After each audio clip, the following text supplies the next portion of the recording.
All right, today we're going to be working on lesson 11, styling elements with CSS. This is just a continuation of lesson 10. So we're just learning new styling properties. And instead of manipulating font this time, we're going to learn how to manipulate our images. So the pictures that you have in there. You'll see new code like width and height. That's going to change the size of your pictures. We're going to practice putting borders around our pictures and playing around with the width, style, and color and radius of those.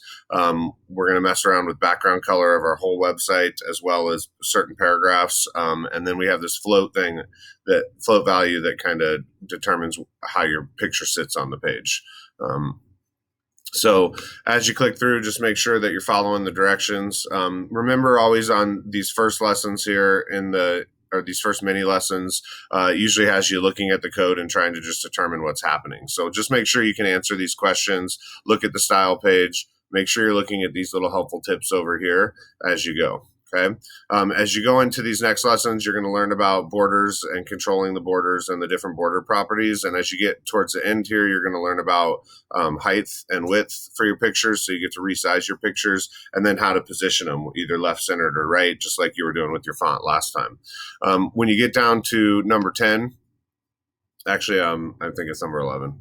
When you get to number 11, you're going to have a new website to style. So just make sure this is like your practice before you do it on your website. So just make sure you follow these directions, give the web page a background color, put more space around the images, make all the text a different color, and add any other styles that you want. Okay. And then the very last one here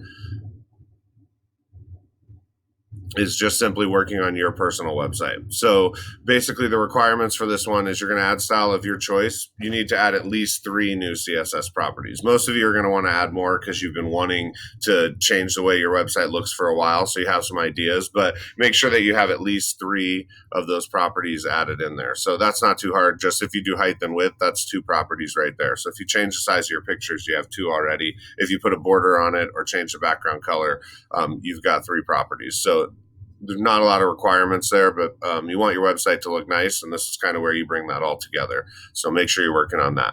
If you have questions while you're working, make sure to give me an email or send me an email. You can also leave a comment on the video or in Classroom, and I'll get back to you as quickly as I can.